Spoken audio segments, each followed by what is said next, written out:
ನಿಮಗೆ ಸಂಬಂಧಪಟ್ಟ ಸೆಕ್ಟರ್ ಆಗಿರೋ ಕಾಫಿ ಗ್ರೋಯಿಂಗ್ ಅಲ್ಲೂ ಕೂಡ ನಮಗೆ ಯಾವ ಪ್ರೋಗ್ರೆಸ್ ಕಾಣಿಸ್ತಾನೆ ಇಲ್ಲ.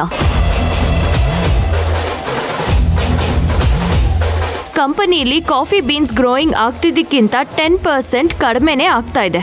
ಯಾಕೆ?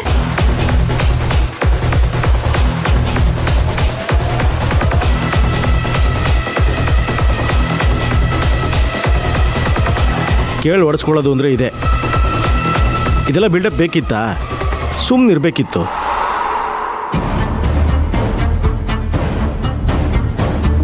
ನೋಡಿ, ಕಂಪನಿ ಲಾಸ್ನ ತಡಿಬೇಕು ಅಂದ್ರೆ ನಾವೆಲ್ಲ ಒಂದು ಟಾರ್ಗೆಟ್ನ ಇಟ್ಕೊಂಡು ಕೆಲಸ ಮಾಡಬೇಕಾಗತ್ತೆ.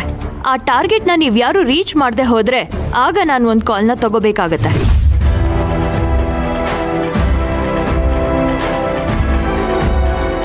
ಹಾಗಾಗಿ ಇನ್ನು 6 ತಿಂಗಳಲ್ಲಿ ನಿಮ್ಮ ಅಂಡರಲ್ಲಿರೋ ಕಂಪನಿಗಳ ಪ್ರಾಫಿಟ್ ಜಾಸ್ತಿ ಮಾಡಬೇಕು.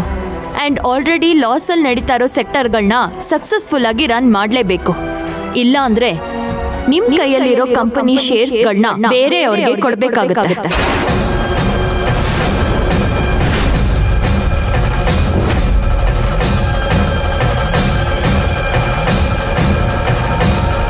ಕಾವೇರಿ, ಏನ್ ಮಾತಾಡ್ತಿದ್ಯಾ ನೀನು? ನಮಗ್ ಕೊಟ್ಟಿರೋ ಸೆಕ್ಟರ್ ಆಫ್ ಕಂಪನೀಸ್ ಮತ್ತೆ ಶೇರ್ಸ್ ನ ಬೇರೆಯವ್ರು ಕೊಡ್ತೀನಿ ಅಂತ ಹೆದರ್ಸ್ತಾ ಇದ್ಯಾ? ಇದೇ ನಿಮ್ಮಪ್ಪನ ಮನೆ ಆಸ್ತಿ ಅಂತ ಅನ್ಕೊಂಡಿದ್ಯಾ?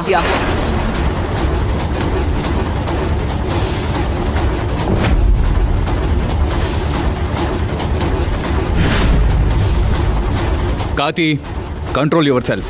ಏನ್ ಕಂಟ್ರೋಲ್ ಮಾಡ್ಕೊಳ್ಳೋದಪ್ಪ? ನಿಮ್ ಮುಂದೆ ಹಾಗೆ ಬಾಯ್ಗೆ ಬಂದಾಗ ಮಾತಾಡ್ತಾ ಇದ್ದಾಳಲ್ಲ. Why aren't you saying anything? Kathi, ಇದು ಮನೆ ಅಲ್ಲ, ಇದು ಆಫೀಸ್. ಇಲ್ಲಿ ಸಂಬಂಧಗಳ ನಡುವೆ ಚರ್ಚೆ ನಡೀತಾ ಇಲ್ಲ. ಇದೊಂದು ಬೋರ್ಡ್ ಮೆಂಬರ್ಸ್ ಮತ್ತೆ ಸಿಇಒ ಮಧ್ಯೆ ನಡೀತಾ ಇರೋ ಮೀಟಿಂಗ್. ಆ ಸಿಇಒ ಸ್ಥಾನಕ್ಕೆ ಬೆಲೆ ಕೊಡು.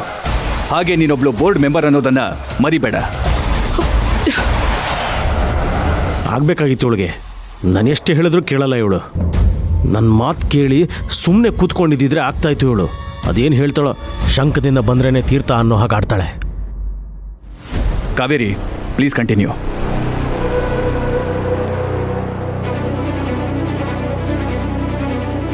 ಇನ್ನು ನಿಮ್ ವಿಷಯಕ್ಕೆ ಬಂದ್ರೆ, ಕಾಫಿ ಪ್ರೊಸೆಸಿಂಗ್ ಅಲ್ಲಿ ಅಥವಾ ಸಪ್ಲೈ ಸೆಕ್ಟರ್ ಅಲ್ಲೂ ಕೂಡ ಯಾವುದೇ ಗ್ರೋತ್ ಕಾಣಿಸ್ತಾ ಇಲ್ಲ.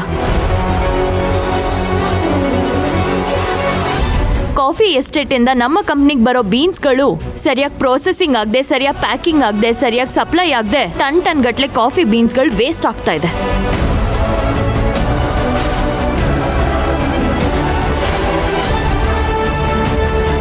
ಇದರಿಂದ ನಮ್ಮ ಕಂಪನಿಗೆ ತುಂಬಾ ಲಾಸ್ ಆಗ್ತಾ ಇದೆ. ಯಾಕೆ ಇದ್ರ ಬಗ್ಗೆ ನೀವಿನ್ನೂ ಏನು ಕಾಲ್ ತಗೊಂಡಿಲ್ಲ? ಫಾರ್ ಯೋರ್ ಕೈಂಡ್ ಇನ್ಫಾರ್ಮೇಶನ್, ಮಳೆಗಾಲದಲ್ಲಿ ತಗೊಂಡಿರೋ ಸೀಡ್ಸ್ ಅಲ್ಲಿ ಸ್ವಲ್ಪ ಸಮಸ್ಯೆ ಇತ್ತು. ಅದಕ್ಕೆ ಪ್ರೋಸೆಸ್ ಮಾಡೋದಕ್ಕಾಗ್ಲಿಲ್ಲ. ಅದನ್ನ ರೆಕ್ಟಿಫೈ ಮಾಡಾಗಿದೆ. ಕಾಫಿ ಬೀನ್ಸ್ನ ಸರಿಯಾಗಿ ಪ್ರೋಸೆಸ್ ಮಾಡದೇ ಇರೋದಕ್ಕೆ ತಾನೇ ಈ ತರ ಆಗಿರೋದು. ಆದ್ರೆ ನೀವು ಅದ್ರ ಬಗ್ಗೆ ಗಮನ ಕೊಡದೆ ಈಗ ಎಲ್ಲ ಸರಿ ಮಾಡಿದ್ದೀನಿ ಅಂತ ಹೇಳ್ತಾ ಇದ್ದೀರಾ.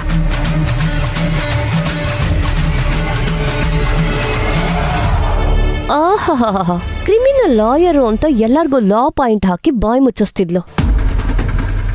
ಈಗ ಇವಳು ಮಾತಾಡಿದ್ರೆ ಇವಳಿಗೆ ಲಾ ಪಾಯಿಂಟ್ ಹಾಕಿ ಬಾಯ್ ಮುಚ್ಚಿಸ್ತಿದ್ದಾಳೆ ಈ ಕಾವೇರಿ.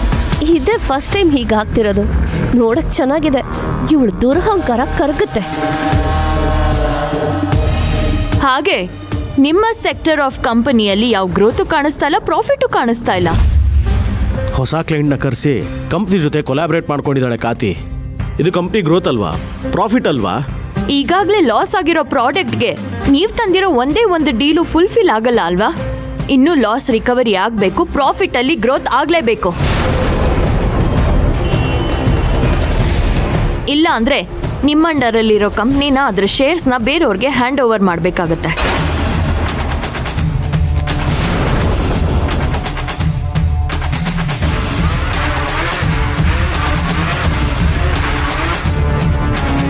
ಇನ್ನು ನೀವು ಪರಶುರಾಮ್ ಮಗ ಪರಶುರಾಮ್ ತರ ಆಗೋದಿಕ್ಕೆ ಸಾಧ್ಯನೇ ಇಲ್ಲ ಅಂತ ಮಾತಾಡ್ಕೊಳ್ತಿದ್ದ ಜನರಿಗೆ ಪ್ರೀತಮ್ ಅಪ್ಪ ಪರಶುರಾಮ್ಗಿಂತ ಚೆನ್ನಾಗೇ ಬೆಳಿತಾರೆ ಅಂತ ಮಾತಾಡ್ಕೊಳ್ಳೋ ಹಾಗೆ ಮಾಡಿದ್ರಿ. ಆದ್ರೆ ಈಗ ಇದ್ದಿದ್ದ ಕೆಲ್ಸನೆಲ್ಲ ಪಕ್ಕಕ್ಕಿಟ್ಟು ಈ ರೀತಿ ಮಂಕ ಕುತ್ಕೊಂಡು ಹೀಗೆ ಬಿಹೇವ್ ಮಾಡ್ತಿರೋದು ಎಷ್ಟ್ರ ಮಟ್ಟಿಗೆ ಸರಿ?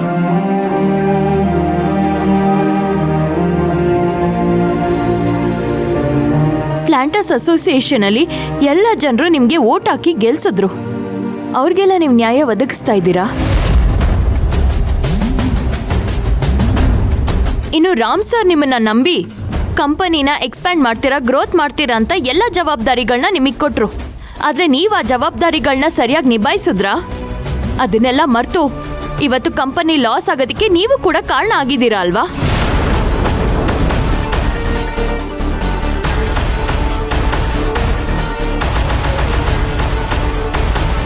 ಅಪ್ಪನ ನೆರಳಲ್ಲಿ ಹೆಜ್ಜೆ ಇಡ್ತಾ ಬೇರೆ ಯಾರೋ ನಿಮಗೆ ಬೆನ್ನೆಲುಬಾಗಿ ನಿಂತಿದ್ದಕ್ಕೇನೆ ನಿಮ್ಮಿಂದ ಇದನ್ನೆಲ್ಲ ಸಾಧಿಸೋದಕ್ಕೆ ಸಾಧ್ಯ ಆಯಿತು.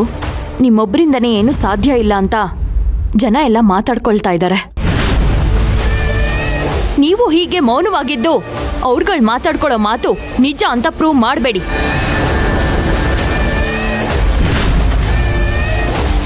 ಅನ್ಕೊಂಡ ಹಾಗೆ ಇವಳು ಬೇಕು ಅಂತಾನೆ ಪ್ರೀತಮ್ನ ಟಾರ್ಗೆಟ್ ಮಾಡ್ತಿದ್ದಾಳೆ. ಏನಂದ್ರೆ ಇಲ್ಲಿ ತನಕ ನಾನು ಯಾವಳೊಬ್ಳು ಸಹಾಯದಿಂದ ಯಾವಳೊಬ್ಳು ಬೆನ್ನ ಹಿಂದೆ ನಿಂತಿದ್ರಿಂದ ಎಲ್ಲ ಸಾಧಿಸಿದ್ನಾ? ಅದೆಲ್ಲ ಸುಳ್ಳು.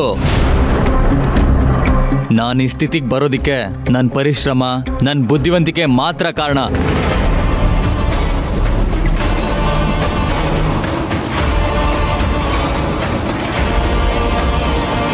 ರಾಜ ರಾಜ್ಯನ ಆಳ್ಬೇಕಾದ್ರೆ ಮಂತ್ರಿ ಸಲಹೆ ತಗೊಳ್ತಾನೆ. ಹಂಗಂದ್ ಮಾತ್ರಕ್ಕೆ ರಾಜನ್ ಕಂಪ್ಲೀಟ್ ಸಕ್ಸಸ್ಸು ಮಂತ್ರಿಗೆ ಸೇರುತ್ತಾ? ಇಲ್ಲ.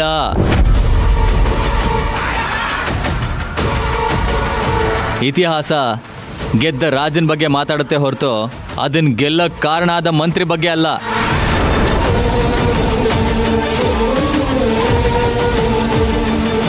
ಇನ್ಮೇಲೆ ನನ್ನ ಕತೆಗೆ ನಾನೇ ರಾಜ, ನಾನೇ ಮಂತ್ರಿ. ಮಾತಾಡೋದಲ್ಲ, ಮಾಡಿ ತೋರಿಸಿ.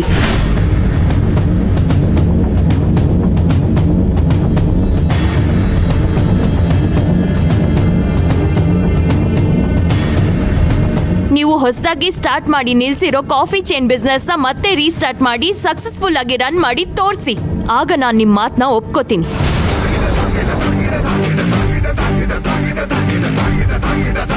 ಮಾಡಿ ತೋರಿಸ್ತೀನಿ. ಯಾರ ಸಹಾಯನೂ ತಗೊಳ್ದೆ ನಾನೊಬ್ನೇ ಕಾಫಿ ಬಿಸ್ನೆಸ್ನ ರೀಸ್ಟಾರ್ಟ್ ಮಾಡ್ತೀನಿ. ಸಕ್ಸಸ್ ಮಾಡಿ ತೋರಿಸ್ತೀನಿ. This is my challenge.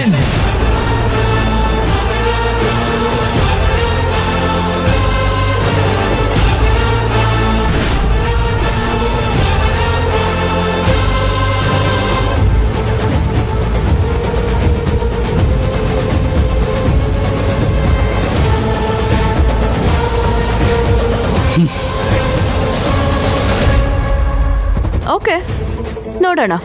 ಇನ್ನು 6 ತಿಂಗಳಲ್ಲಿ ನೀವು ನಿಮ್ಮ ಟಾರ್ಗೆಟ್ನ ರೀಚ್ ಮಾಡದೆ ಹೋದ್ರೆ ನೀವು ಸೋತ್ ಹಾಗೆ. ಆಗ ನಿಮ್ಮ ಕಂಪನಿಯ ಶೇರ್ಸ್ ಬೇರೆಯವ್ರಿಗೆ ಕೊಡಬೇಕಾಗುತ್ತೆ.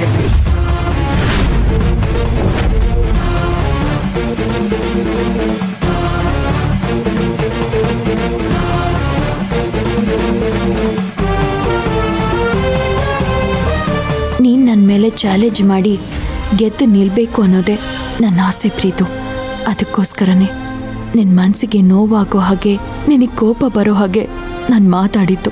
ಭೂಮಿ ಸೀಳದೆ ಬೆಂಕಿಯ ಜ್ವಾಲೆ ಆಚೆ ಬರೋದಿಲ್ಲ ಅನ್ನೋದು ನನಗೆ ಗೊತ್ತು. ಅದಕ್ಕೆ ಈ ರೀತಿ ನಡ್ಕೊಂಡೆ. I am sorry Preethu. ನೋಡಿ, ಬೋರ್ಡ್ ಮೆಂಬರ್ಸ್ ಆಗಿ ನಮಗೂ ನಿಮ್ಮನ್ನು ಕ್ವೆಶ್ಚನ್ ಮಾಡೋ ಅಧಿಕಾರ ಇದೆ ಅಲ್ವಾ? ಯಾಕೆಲ್ಲ? ಖಂಡಿತವಾಗ್ಲೂ ಇದೆ. ಧಾರಾಳವಾಗಿ ನೀವು ನನಗೆ ಪ್ರಶ್ನೆಗಳನ್ನ ಕೇಳ್ಬೋದು. ಓಕೆ, ನಮ್ಗೆಲ್ಲರಿಗೂ ಒಂದು ಟಾರ್ಗೆಟ್ ಕೊಟ್ಟಿದ್ದೀರಾ. ಅದನ್ನ ಅಚೀವ್ ಮಾಡಿಲ್ಲ ಅಂದ್ರೆ ಕಾನ್ಸಿಕ್ವೆನ್ಸಸ್ ಏನಾಗತ್ತೆ ಅಂತಾನೂ ಹೇಳಿದ್ದೀರಾ. ಹಾಗೆ ನಿಮಗೆ ಯಾವುದು ಟಾರ್ಗೆಟ್ ಇಲ್ವಾ?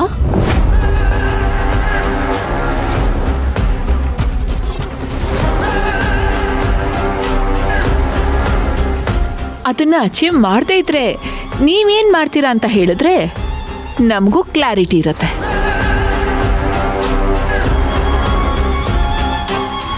ಯಾಕೆಂದ್ರೆ ನಮ್ಮಪ್ಪ ಇಲ್ಲಿವರೆಗೂ ಕಂಪನಿಲಿ ಎಲ್ರಿಗೂ ಈಕ್ವಲ್ ಆಗಿ ಟ್ರೀಟ್ ಮಾಡಿದ್ದಾರೆ, ಒಂದೇ ದೃಷ್ಟಿಯಲ್ಲಿ ನಡೆಸ್ಕೊಂಡು ಬಂದಿದ್ದಾರೆ.